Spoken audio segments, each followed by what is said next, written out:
सभी को नमस्कार, सभी को राम राम, गुड इवनिंग, सत श्री अकाल, राधे राधे। जीके विद विकास सुधार यूट्यूब चैनल पर आप सभी साथियों का हार्दिक स्वागत है। पशु परिचर भर्ती परीक्षा 2024 से संबंधित अपने राजस्थान जियोग्राफी के जो टॉपिक है उसको लेकर मैंने एक सीरीज ये स्टार्ट कर रखी है। तो जो साथी पहली बार जुड़े हैं वो चैनल को सब्सक्राइब जरूर कर ले, क्योंकि इस चैनल के ऊपर आपको राजस्थान जीके के महत्वपूर्ण जो टॉपिक है वो निःशुल्क आपको यहाँ मेरे से पढ़ने को मिलेंगे। चलो अपने शुरू करते हैं। आज का टॉपिक आपने देख लिया होगा, बांध और सिंचाई परियोजना का टॉपिक है। चलो देखिएगा, कोशिश करेंगे हर एक प्रश्न में कोई और दो चार बातें सीखने की। देखिएगा, गांधी सागर और राणा प्रताप सागर बांध निम्न में से किस नदी पर अवस्थित है? देखिएगा, आप उत्तर बताइएगा। गांधी सागर बांध मध्य प्रदेश में है और राणा प्रताप सागर बांध जो है ये चित्तौड़गढ़ के अंदर है। और याद रखो, राणा प्रताप सागर जो बांध है ये जल भराव क्षमता जल भराव क्षमता की दृष्टि से, या इसको अपने ये भी कह सकते हैं जल ग्रहण क्षमता की दृष्टि से अपने पूरे राजस्थान का सबसे बड़ा जो बांध है वो कौन सा है? वो ये राणा प्रताप सागर बांध है, जो किस नदी पर बना हुआ है? तो ये याद रखो, चंबल के ऊपर बना हुआ है। किस नदी पर है? चंबल पर है। साबरमती की बात करें तो साबरमती नदी के ऊपर एक जल सुरंग संचालित होती है, देवास जल सुरंग। नाम क्या है? देवास जल सुरंग। देवास जल सुरंग को जो है वो साबरमती नदी से निकाला गया है। क्यों निकाला गया? तो याद रखना, उदयपुर जिले के अंदर जो मीठे पानी की झीलें हैं, उन उदयपुर की झीलों को जलापूर्ति करवाने के लिए, उदयपुर की झीलों को जलापूर्ति करवाने के लिए कौन सी सुरंग साबरमती नदी से निकाली गई है? देवास जल सुरंग निकाली गई है, जो गुजरात की सबसे प्रदूषित नदी मानी जाती है। अपने उदयपुर से इसका उद्गम होता है। बनास की बात करें तो बनास नदी के ऊपर ऐतिहासिक एक तो नंद समंद बांध बना हुआ है। नंद समंद बांध बना हुआ है, राजसमंद के अंदर बना है ये बनास के ऊपर। एक बनास नदी के ऊपर बाघेरी का नाका बांध स्थित है, ये भी राजसमंद के अंदर है। एक बनास के ऊपर ऐतिहासिक बिसलपुर बांध स्थित है, जो पहले टोंक में था, वर्तमान केकड़ी जिले के अंदर आता है। और इसी बांध के ऊपर अपने राजस्थान की सबसे बड़ी पेयजल परियोजना संचालित होती है। कि राज्य की सबसे बड़ी पेयजल परियोजना कौन सी है? तो बिसलपुर पेयजल परियोजना है। और एक बनास नदी के ऊपर याद रखो इसरदा बांध भी स्थित है। कौन सा? इसरदा बांध भी स्थित है सवाई माधोपुर में। ये बनास नदी के ऊपर 4 बांध है। माही नदी की बात करें तो माही नदी के ऊपर बांसवाड़ा जिले के अंदर माही बजाज सागर बांध, जो कि अपने राजस्थान का सबसे लंबा बांध है, बांसवाड़ा जिले के अंदर ये बोरखेड़ा नामक स्थान पर बनाया गया है, जो कि अपने राजस्थान का सबसे लंबा बांध माना जाता है। जबकि जल भराव क्षमता में सबसे बड़ा बांध कौन सा है? तो राणा प्रताप सागर बांध है। ये प्रश्न का उत्तर होगा चंबल। तो एक प्रश्न में ढेरों बातें आपको सीखने को मिलेगी, तो क्लास में लास्ट तक बने रहिएगा और अपने साथियों के बीच में क्लास को शेयर जरूर करना। अगर आपको क्लास अच्छी लग रही है तो क्लास को लाइक भी जरूर कर देना और अच्छे अच्छे कमेंट भी कीजिएगा। देखिएगा अगला प्रश्न देखो। चलो बताओ, मेजा बांध बहुत फेमस है प्रश्न, कौन सी नदी पर निर्मित है? जल्दी से इसका उत्तर बता दो। ठीक है, मैं ज्यादा कमेंट के ऊपर ध्यान नहीं दे रहा, बस आप प्रश्न का उत्तर बताइए और दो चार बातें सुनते रहिए। याद रखो, मेजा जो बांध है ना, इसी बांध को एक तो याद रखना राजस्थान का ग्रीन माउंट बांध कहा जाता है। राजस्थान का ग्रीन माउंट बांध कहा जाता है। और जो मेजा बांध है ये कहाँ है? तो याद रखो ये भीलवाड़ा जिले के अंदर है। अगर प्रश्न आ जाए कि राजस्थान का मिनी गोवा, राजस्थान का मिनी गोवा किस बांध को कहा जाता है? तो याद रखना राजस्थान का जो मिनी गोवा है वो बिसलपुर बांध को कहा जाता है, जो बनास नदी के ऊपर स्थित है। तो मेजा जो बांध है ये किस नदी पर है? तो याद रखो ये कोठारी नदी के ऊपर है। इसी कोठारी नदी के ऊपर ऐतिहासिक एक सभ्यता का नाम भी याद करो, बागोर की सभ्यता है भीलवाड़ा के अंदर। बागोर की सभ्यता भीलवाड़ा के अंदर है, वो भी इसी कोठारी नदी पर स्थित है। जबकि एक अपने राज्य में बागोर की हवेली है, वो उदयपुर में पिछोला झील के किनारे पर है। जो मेज नदी है ना, ये चंबल की सहायक नदी है। चंबल नदी की एक सहायक नदी है मेज नदी। चंबल की सहायक नदी का नाम है मेज नदी। और पार्वती नदी के ऊपर याद रखो पार्वती बांध बना हुआ है। पार्वती नदी पर पार्वती बांध स्थित है। कहां पर? तो ये 12 जिले से संबंधित है। और बनास नदी जो पूर्णतः राजस्थान की सबसे लंबी नदी है, 480 या 512 किलोमीटर जिसकी लंबाई है। और इसी बनास को वन की आशा के नाम से भी जाना जाता है, वर्णासा वशिष्ठी के नाम से भी जाना जाता है। तो मेजा बांध किस नदी पर बना हुआ है? तो कोठारी नदी के ऊपर बना हुआ है। ठीक, राइट।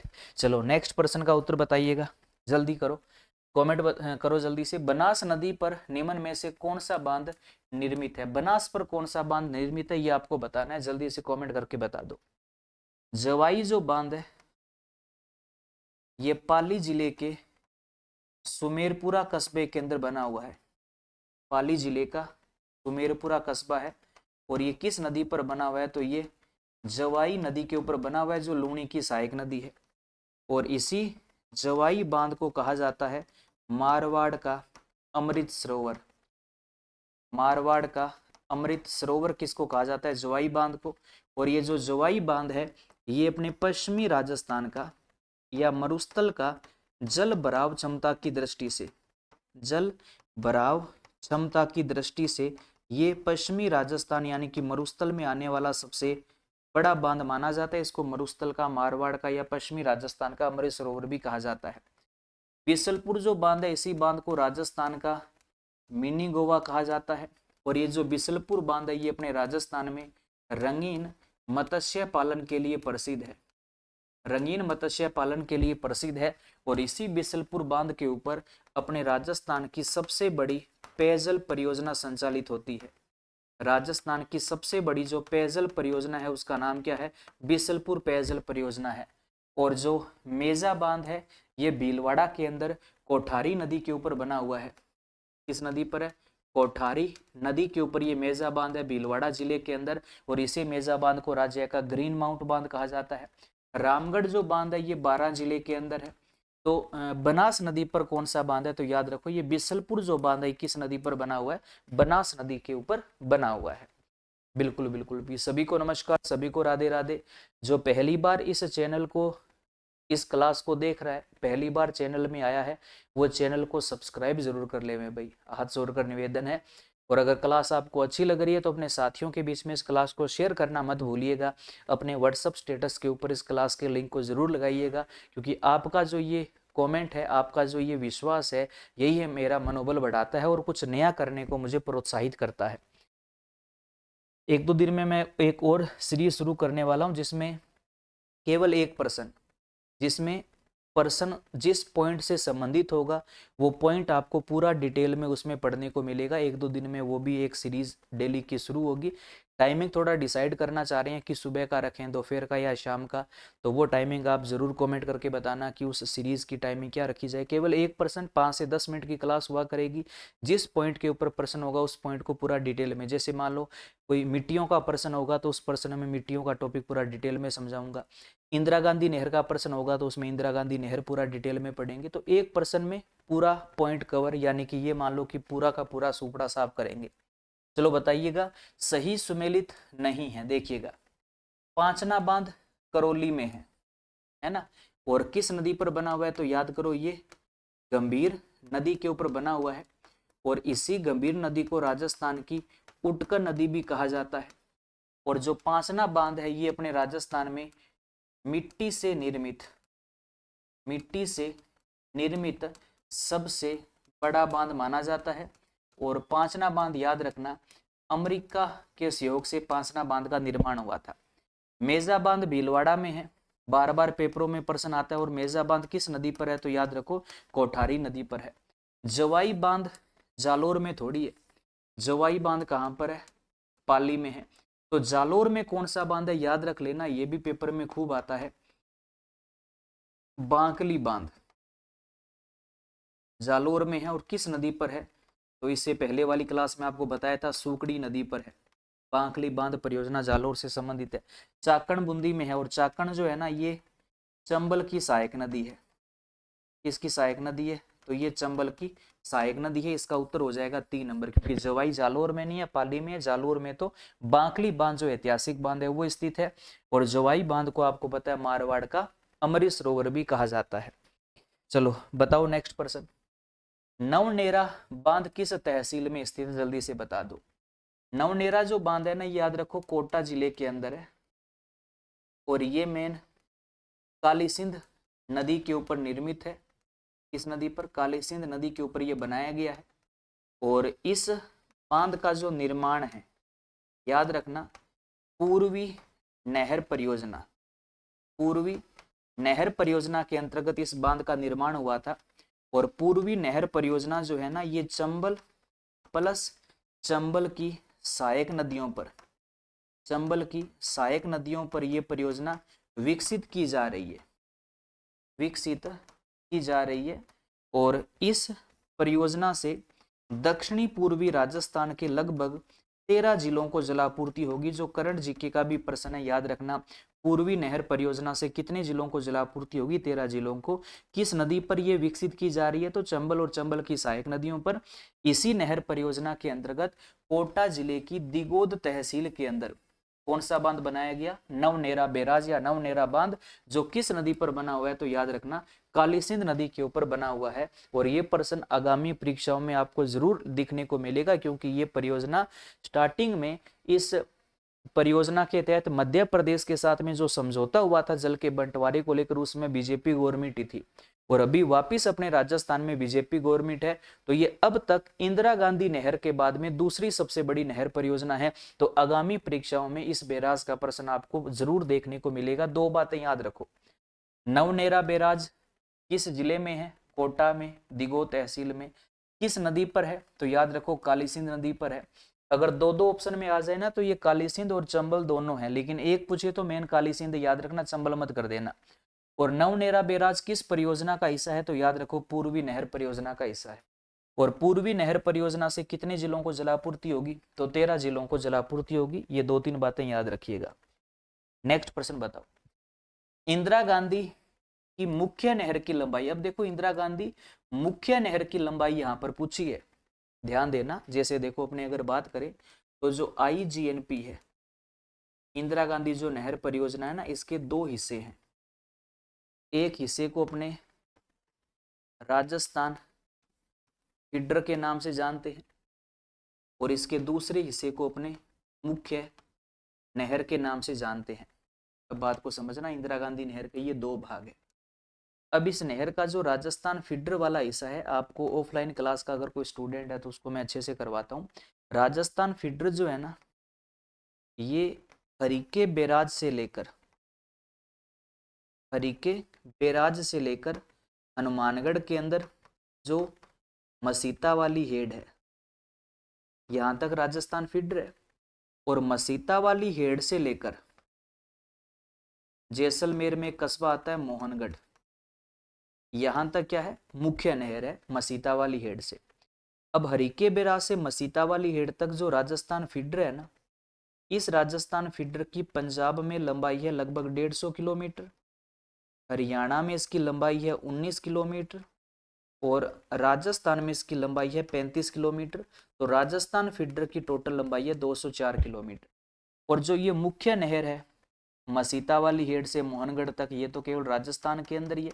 और इस मुख्य नहर की जो लंबाई है वो 445 किलोमीटर है। दोनों को प्लस करो तो इंदिरा गांधी नहर की टोटल लंबाई 649 किलोमीटर है। लंबाई का फॉर्मेट है, ढंग से समझ लीजिएगा, 1% जरूर आता है। तो यहाँ पर क्या पूछा है?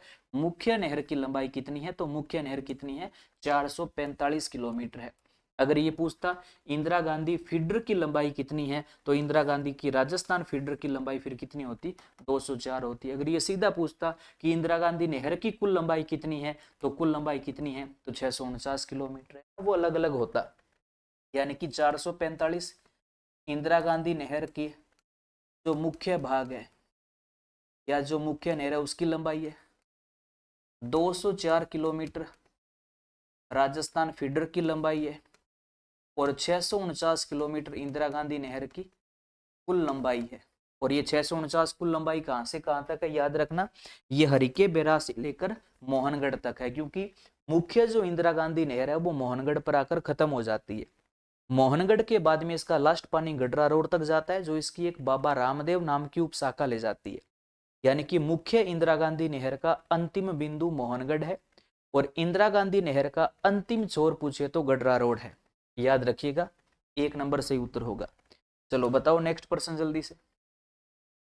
इंदिरा गांधी नहर की सबसे प्राचीन लिफ्ट नहर कौन सी है, जल्दी से बता दो। अब देखो यहां पर 2 बातें समझना।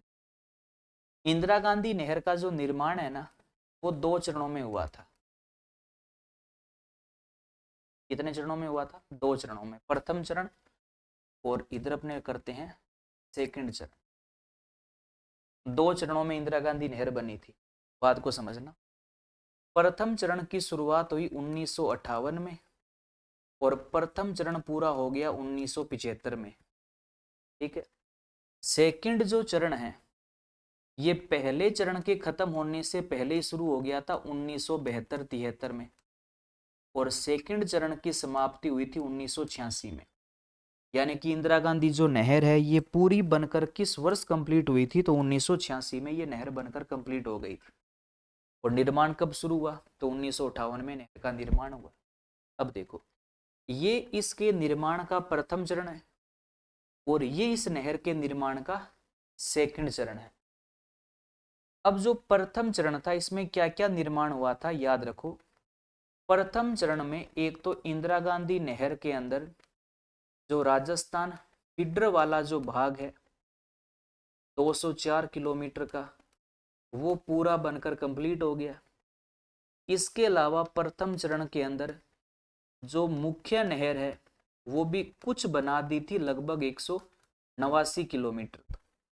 यानी कि लगभग ये मान लो कि अपने पुगल के आगे छत्तरगढ़ है ना, छत्तरगढ़ कस्बे तक हमने प्रथम चरण में इंदिरा गांधी नहर को पूरा कंप्लीट कर दिया था, जिसमें 204 फीडर बन गई, 189 किलोमीटर मुख्य नहर बन गया। ठीक है। अब ये जो निर्माण हुआ, इस निर्माण में कितनी वितरिकाओं को हमने बना दिया था? ठीक है, याद रखो। तो इसमें याद रखना कि प्रथम चरण के अंदर हमने क्या किया, इस नहर के अंदर शाखा भी बनाई और इस बीच हमने इसके अंदर लिफ्ट नहर भी बनाई। अब ये जो पहले चरण का जो काम हुआ था ना, इसमें हमने 3 शाखाओं का निर्माण किया था। कौन कौन सी? एक तो सूरतगढ़ शाखा बन गई थी पहले चरण में, एक अनूपगढ़ शाखा बन गई थी पहले चरण में, और एक पुगल शाखा बन गई थी प्रथम चरण में। यानी कि ये इंदिरा गांधी नहर की मान लो कि 3 सबसे पुरानी शाखाएं हैं। और एक लिफ्ट नहर बना दी, कौन सी? लूणकरनसर, और इसी का अब नया नाम हो गया कंवरसेन। इसका मतलब कि इंदिरा गांधी नहर की सबसे प्राचीन लिफ्ट नहर कौन सी है? तो लूणकरनसर या कंवरसेन।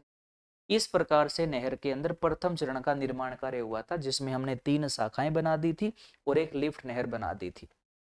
अब देखो दूसरे चरण के अंदर केवल किसका निर्माण होगा? मुख्य नहर का निर्माण होगा। क्यों? क्योंकि राजस्थान फीडर तो हमने पहले ही बना दिया था। अब एक बात देखो, हमें ये पता है कि वर्तमान में मुख्य नहर की लंबाई 445 है, पहले में 189 बन गई, तो बाकी का बचेगा वो सारा दूसरे में बनेगा। अब दूसरे में कितना किलोमीटर नहर बनी याद करने की जरूरत नहीं है, आपको टोटल याद है। और आपने ये याद कर लिया कि प्रथम के अंदर मुख्य नहर 189 बन गई थी, तो बाकी की बचेगी वो दूसरे में बनेगी। अब इस दूसरे चरण में हमने इंदिरा गांधी नहर के अंदर कौन कौन सी वितरिकाओं का और कितनी वितरिकाओं का हमने निर्माण किया। अब जो ये टॉपिक मेरे से पढ़े हुए हैं ना, उनको तो ये पूरी कहानी समझ में आ रही होगी। अगर आप राजस्थान जी के मेरे साथ जुड़कर लाइव बैच में नाम मात्र की फीस में पढ़ना चाहते हो, तो मैंने संकल्प गंगानगर की ऑनलाइन ऐप के ऊपर जिला दर्शन का मैंने लाइव बैच शुरू करके रखा हुआ है, जिसमें डेली सुबह 9:30 बजे लाइव क्लास होती है, जिसके अंदर complete Rajasthan GK district wise, जिसमें जियोग्राफी भी है, कल्चर भी है, हिस्ट्री भी है, पूरा डिटेल के अंदर अपने पढ़ रहे हैं। उसमें बीकानेर संभाग पूरा करवा दिया, जोधपुर संभाग के लगभग 3 जिले हो गए, चौथा जिला जैसलमेर शायद आज ही शुरू किया है। तो वो लाइव क्लासें होती है, लाइव बैच है, उसके अंदर नॉर्मल सी फीस है, 300-400 रुपये की फीस है। इतनी सी फीस में आप पूरा राजस्थान जीके जो है डिटेल में मेरे साथ पढ़ सकते हो संकल्प गंगानगर की ऑनलाइन ऐप के ऊपर। अब देखो, तो इस दूसरे चरण में हम इस नहर के अंदर शाखाओं का भी निर्माण करेंगे, इसमें हम उप शाखा का भी निर्माण करेंगे और इसमें हम लिफ्ट नहरों का भी निर्माण करेंगे। अब कितनी कितनी बनाएंगे, एक बात देखो, वर्तमान आपको पता है कि इंदिरा गांधी नहर में 9 शाखाएं हैं। पहले में हमने कितनी बना दी थी, 3। इसका मतलब बाकी वाली दूसरे में बनी। वर्तमान में नहर में 3 उप शाखाएं हैं, पहले में कोई नहीं बनी, तो वो तीनों किस में बनाई थी, दूसरे में बनाई होगी। वर्तमान नहर में टोटल 7 लिफ्ट नहरें हैं, एक पहले में बन गई, तो बाकी की बचेगी वो दूसरे में बनेगी, है ना। तो बड़ा आसान है। इस प्रकार से इंदिरा गांधी नहर का निर्माण कार्य 2 चरणों में हुआ था, जिसमें आईजीएनपी की सबसे प्राचीन, अगर पूछे आपसे शाखाएं, इंदिरा गांधी नहर की सबसे पुरानी शाखाएं कौन सी है, तो याद रखो सूरतगढ़, अनूपगढ़ व पूगल है। और अगर वो आपसे पूछे कि बताओ सबसे प्राचीन लिफ्ट नहर कौन सी है, तो कौन सी है, लूण करंसरिया कंवरसेन लिफ्ट नहर है, जिसका निर्माण प्रथम चरण में हो गया था। यह नहर की सबसे प्राचीन लिफ्ट नहर। समझ आ गया होगा। चलो नेक्स्ट प्रश्न का उत्तर बताओ। गजनेर लिफ्ट नहर का नया नाम क्या है, जल्दी से बता दो। इंदिरा गांधी नहर में टोटल 7 लिफ्ट नहरें हैं, ये नए नाम है। कंवर सेन जो नाम है ये लूण करंसर लिफ्ट नहर का नया नाम है। फलोदी लिफ्ट नहर का नया नाम, फलोदी लिफ्ट नहर का नया नाम है गुरु जंबेश्वर। गजनेर लिफ्ट नहर का नया नाम है पन्नालाल बारूपाल। पोकरण लिफ्ट नहर का नया नाम है जयनारायण व्यास। इसके अलावा कौन सी रहेगी, तो एक रह गई नौहर साहवा लिफ्ट नहर, और नौहर साहवा लिफ्ट नहर का नया नाम है चौधरी कुंभाराम आर्य लिफ्ट नहर। उसके अलावा एक है कोलायत लिफ्ट नहर, और कोलायत का नया नाम है डॉक्टर करणी सिंह लिफ्ट नहर। और उसके अलावा नौहर साहवा आ गई, लूण करंसर है, उसके अलावा एक रहेगी बागड़सर, बागड़सर लिफ्ट नहर। और बागड़सर लिफ्ट नहर का नया नाम है वीर तेजाजी लिफ्ट नहर। इसका पूछा है गजनेर का, गजनेर का नया नाम क्या है, पन्नालाल बारूपाल लिफ्ट नहर है। पुराने व नए नाम दोनों याद रखना, एग्जाम में प्रश्न खूब आते हैं। चलो नेक्स्ट प्रश्न का उत्तर बताइएगा। राजस्थान में नर्मदा नहर का कितना हिस्सा प्राप्त होता है। अब देखिएगा, पशु परिचर एग्जाम के लेवल के हिसाब से याद रखिएगा, नर्मदा जो नहर है, इस नहर को किस नदी पर विकसित किया गया, तो याद रखना इसी को नर्मदा नदी के ऊपर विकसित किया गया है। और इसी परियोजना को सरदार सरोवर बांध से निकाला गया है, जो गुजरात में, तो इसको सरदार सरोवर नहर परियोजना भी कहा जाता है। और ये एकमात्र अपने राज्य की ऐसी नहर परियोजना है जिसके तहत संपूर्ण सिंचाई फव्वारा पद्धति से होती है। एक ही ऐसी परियोजना, और पशु परिचर के लिए ये वाली लाइन मोस्ट इंपॉर्टेंट है, याद रखना। ऐसी एक ही नहर है जिसकी संपूर्ण सिंचाई फव्वारा पद्धति से की जाती है। और इस नहर से लाभ प्राप्त करने वाले जिले पुरानों के हिसाब से तो याद करो तो जालोर व बाड़मेर है, ठीक है, 33 जिलों के हिसाब से। नयों के हिसाब से याद करो तो अब जालोर नहीं है, अब सांचौर है, यानी कि सांचौर व बाड़मेर है। और नर्मदा नहर में अपने राजस्थान का जो हिस्सा है ना, वो 0.50 MF है। कितना, MAF, सबके आगे क्या है, MF है, मिलियन एकड़ फीट पानी। MF का मतलब क्या होता है, मिलियन एकड़ फीट पानी। याद रखना IGNP जो है ना, ये अपने राजस्थान में पानी लेकर आती है 7.59 mf, ठीक है। और जो गंग नहर है ये अपने राजस्थान में पानी लेकर आती है 1.44 mf, ये 2 है। इन दोनों में पानी का कितना कितना हिस्सा है ढंग से याद रखना। और नर्मदा नहर के अंदर अपना हिस्सा कितना है 0.50 mf का हिस्सा जो है वो अपने राजस्थान का माना जाता है। जो पहली बार जुड़ा है वो चैनल को सब्सक्राइब जरूर कर लेना। अभी चलो बताओ, माही बजाज सागर परियोजना संयुक्त उपक्रम है, जल्दी से बता दो, तब तक आप 2-4 याद रखना। याद रखो, एक तो है चंबल घाटी परियोजना। चंबल घाटी जो परियोजना याद रखना राजस्थान व मध्य प्रदेश की संयुक्त परियोजना है, 50-50% की दोनों की भागीदारी है। एक याद रखो भरतपुर नहर परियोजना। भरतपुर जो नहर परियोजना है ये राजस्थान और उत्तर प्रदेश राज्यों की संयुक्त परियोजना है। एक याद रखो गुड़गांव नहर परियोजना, और इसी का नया नाम है पश्चिमी यमुना लिंक नहर परियोजना। ये राजस्थान व हरियाणा राज्य की संयुक्त परियोजना है। इसके अलावा भाखड़ा नांगल परियोजना, तो भाखड़ा नांगल जो परियोजना है याद रखना राजस्थान, पंजाब और हरियाणा इन राज्यों की संयुक्त परियोजना है। उसके बाद याद रखो व्यास परियोजना। व्यास जो परियोजना है ये भी राजस्थान, पंजाब और हरियाणा इन राज्यों की संयुक्त परियोजना है। और माही जो है ये राजस्थान में गुजरात की संयुक्त परियोजना है, जिसमें गुजरात का हिस्सा 55% है और राजस्थान का हिस्सा 45% है, गुजरात व राजस्थान। और ये 2-3 संयुक्त है, ये चंबल वाला और माही वाला जो है ना, ये 2 ढंग से याद रखना पशु परिचर वालों। एग्जाम के अंदर सिंपल सा प्रश्न आपको यहाँ से एक देखने को मिलेगा। अगला प्रश्न बताइएगा, किस जल विद्युत परियोजना में राजस्थान सरकार ने पड़ोसी राज्यों के साथ में सहभागिता नहीं है? विद्युत परियोजना में पूछा। अब देखो बनास जो है ना ये तो विद्युत परियोजना है ही नहीं, मतलब विद्युत बची कितनी, 3 बची। भाखड़ा के अंदर क्या है, भाखड़ा में अपने राजस्थान का हिस्सा जो है ना वो 15.22% है, ठीक है। इसका मतलब है बाकी का हिस्सा जो है वो बाकी राज्यों के साथ में पंजाब हरियाणा को भी मिलती है।